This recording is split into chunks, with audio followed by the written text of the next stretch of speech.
In 1960, a psychologist named Eleanor Gibson built something strange.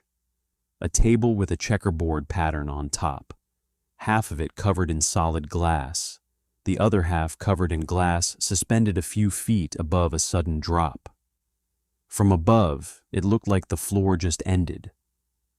She placed babies on the solid side and called their mothers over from across the cliff. Almost every baby refused to cross. Some cried, some backed away.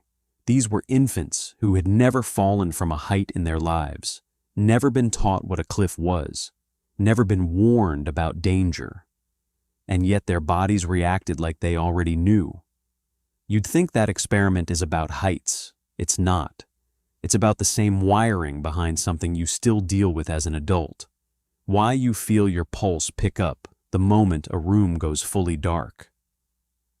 The easy explanation is monsters, or predators, or whatever your brain conjures up standing at the top of a dark staircase. But that explanation falls apart fast, because you're not actually afraid of the dark itself. You're afraid of what the dark takes away from you. Here's the part almost nobody thinks about. Your eyes are built for daylight, full stop. The human eye contains two types of light-sensing cells, cones and rods. Cones handle color and fine detail, but they need strong light to work at all. Rods take over in low light. They can't detect color. They're worse at picking out sharp edges or fast movement. So the moment the lights go off, you're not just seeing less. You're seeing with a completely different, lower resolution system than the one you rely on all day. That downgrade isn't small. Researchers estimate visual acuity in near darkness drops to roughly 1/10 of daylight levels. Every edge blurs. Every shape loses definition.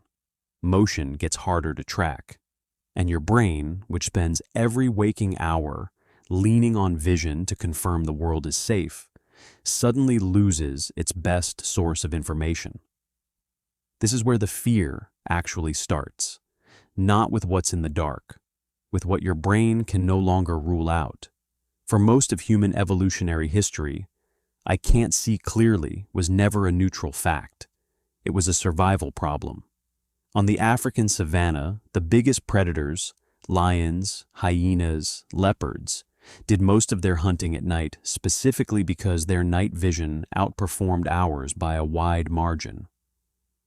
A human standing in darkness wasn't just inconvenienced, they were outgunned. The ones who felt uneasy in the dark, who tensed up, who stayed close to the fire, were statistically more likely to survive the night than the ones who didn't. Over hundreds of thousands of years, that unease didn't fade. It got selected for. This is why the fear of darkness shows up in essentially every human culture ever documented, with no meaningful exceptions. Not because every culture told the same campfire stories, because the fear was already installed before culture ever showed up. Anthropologists studying fear across dozens of unconnected societies keep finding the same baseline pattern. Darkness reliably triggers a stronger startle response and higher reported anxiety than almost any other neutral condition. Same result, different continents, zero contact between them. That's not coincidence. That's biology. Your body backs this up in a very literal way. In the dark, your pupils dilate. Your amygdala, the brain's threat detection center, gets measurably more reactive to ambiguous stimuli. In simple audio startle tests, the exact same sudden noise produces a noticeably stronger physical flinch in darkness than in a lit room. Same sound, same volume, same person. The only thing that changed was whether they could see. Your nervous system isn't reacting to a specific threat.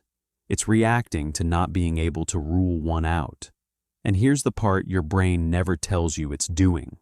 It doesn't just go quiet when information runs out. It fills the gap.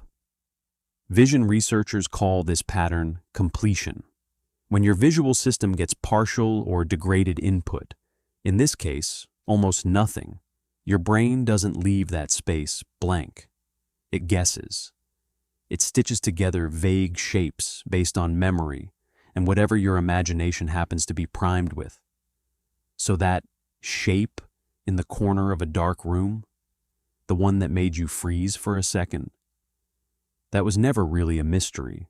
That was a coat on a chair, and your brain just really wanted it to be something else.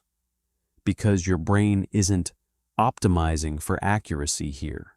It's optimizing for survival.